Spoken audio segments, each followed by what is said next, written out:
सदा ये है कि इसमें सियासी जमातों को हिस्सा बनाया जाए और उनको तहम्मुल से, तसल्ली से सुना जाए। अफसोस की बात यह है कि आज जब अटॉर्नी जनरल ऑफ पाकिस्तान ने 4-3 के फैसले की बात की तो उनको नहीं सुना गया और उन्हें सुने बगैर कार्रवाई को आगे बढ़ा दिया गया। तो क्या कल जो ऑर्डर मंसूर अली शाह साहब का और मंदोखेल साहब का आया है, क्या उसमें 4-3 का जिक्र नहीं है? और क्या पिछली जो सुओ मोटो नोटिस था, क्या वो 4-3 से डिसमिस नहीं हो चुका? मेजॉरिटी ऑफ जजेस ये कह रहे हैं कि वो 4-3 से डिसमिस हो चुका है। तो फिर आज इस केस की समाअत का क्या मकसद है? और जब पहले से ही हाई कोर्ट के अंदर इलेक्शन से मुतल्लिक केस जेरे समाअत, जेरे इल्तवा था, तो फिर क्या उस वक्त सुओ मोटो लिया जा सकता था? अब मंसूर अली शाह साहब के ऑर्डर में जो वन मैन शो का जिक्र है, इससे ये बात साफ जाहिर होती है कि बेंचेस की तश्कील में जो एक मुनसिफाना किरदार अदा होना चाहिए, और आम तासुर यही है कि बेंचेस की तश्कील में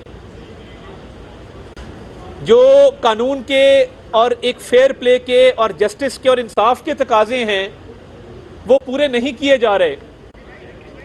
और जब सुप्रीम कोर्ट के ही 2 ऑनरेबल जजेस का 4-3 का ऑर्डर है और 4-3 को रीइटरेट कल किया गया है, तो हमारी दानिश में तो वो पिटिशन तो उसका फैसला आ चुका ज्यूरिस्डिक्शन के ऊपर और मामला हाई कोर्टों को रेफर हो चुका।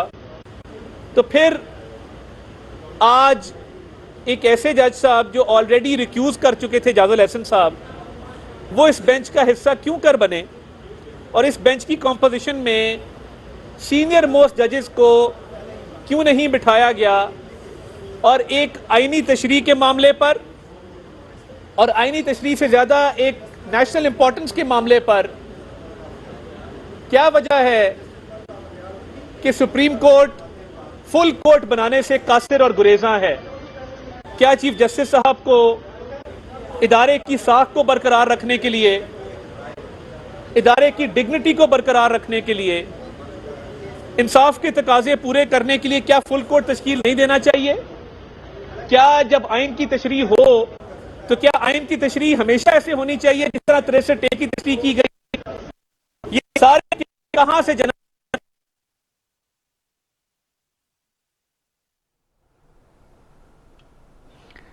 वज़ीर-ए-आज़म के मुआवन खुसूसी अता तारर मीडिया से गुफ्तगू कर रहे हैं। उन्होंने कहा कि इंतखाबात के मामले में एक